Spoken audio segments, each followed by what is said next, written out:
Balik po tayo sa mga balita. Naghain ngayon ang hepe ng PNP-CIDG ng reklamo sa Department of Justice para sa gagawing case build-up laban kay dating Pangulong Duterte dahil sa sinasabi nitong kill remarks sa mga senador.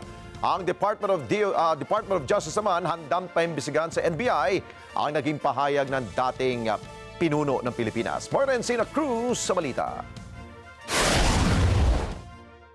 Sinampahan ni PNP-CID Chief Nicolas Torre III ng reklamo sa DOJ sa dating Pangulong Rodrigo Duterte kaugnay sa pahayag nito sa proclamation rally na patayin ang mga senador para madaming bakanteng pwesto at makapasok ang mga pambato ng PDP laban sa darating na eleksyon. Ayon kay Torre, nais nila na magsagawa ng case build-up ang DOJ para sa inciting to sedition at unlawful utterances dahil sa pahayag ni Duterte na patayin ang 15 senador. I also submitted for DC-20 the case of Rodrigo Roa Duterte. Okay. Sa kanya mga statements doon sa last rally. So we already submitted it for unlawful utterances at saka inciting to sedition. So nandun na rin sa docket ngayon at for case build-up na rin yung reklamo natin. Sinabi ni Torre na hindi dapat palagpasin ang mga ganong klaseng pahayag kahit pa sabihin kalaunan na biro lamang ito.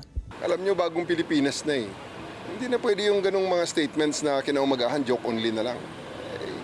Kaya nagkakagulong, ang gulo-gulo na nga ng pinagdaanan ng bansa natin in the past 6 years. Hanggang ngayon ba naman, dadalhin natin ang gulo na yan, na puro patay-patay na lang. At pagkatapos, if they will be taken on their word, bigla na lang sasabihin na joke only. Or yung latest naman na palusot eh. Iginit ni Torre na may bigat ang pahayag ng dating presidente dahil posible itong seryosohin ng mga taga-suporta nito. Eh, maliit lang tingnan yan, pero it is being uttered by a former president. Eh, hindi malayo na gayahin ng, or he will be taken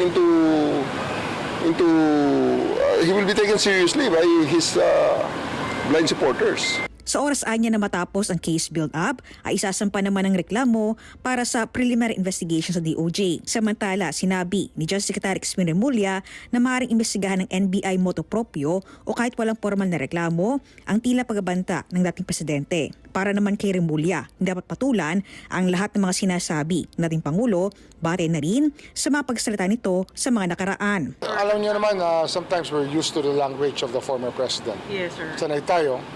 Hindi naman lahat ng sinasabi niya, tatalon tayo. Niniwala rin ang kalihim na iba ang pahayag ng ating Pangulo sa sinasabing pagbabanta ng anak nito na si Vice President Sara Duterte. Specific kasi yung kay Sara. Specific na in-name niya si Presidente, si First Lady, tsaka si Speaker Martin Romualdez na kanyang bibigyan ng motibo. Gayunman, ineg ni Remulla na handa ang NBI na imbestigahan ang usapin kung may mga senador na humiling o maghain ng reklamo. Pero if the senators themselves complain, then we have reason to act on the matter. Kasi siyempre sila yung sila yung endangered ng ganong statements. It can possibly have a ripple effect na hindi natin alam. Samantala, tiniyak ni Remulla kay VP Sara na bibigyan ito ng DOJ ng mga pagkakataon para sagutin ang mga reklamong inciting to sedition at grave threats laban dito. Due process and justice. Hindi naman tayo umaakto ng hindi naayon sa batas. Due process is the most important. Sana she takes advantage of the fact that she's given a chance to explain. Marlencina Cruz para sa Mata ng Agila, matatag, tapang. Maraming salamat sa inyo pong pagsubaybay sa Mata ng Agila Primetime. Para malaman ang matatag, matapang at matapat na mga balita, i-follow lamang at mag-subscribe sa @Net25 TV.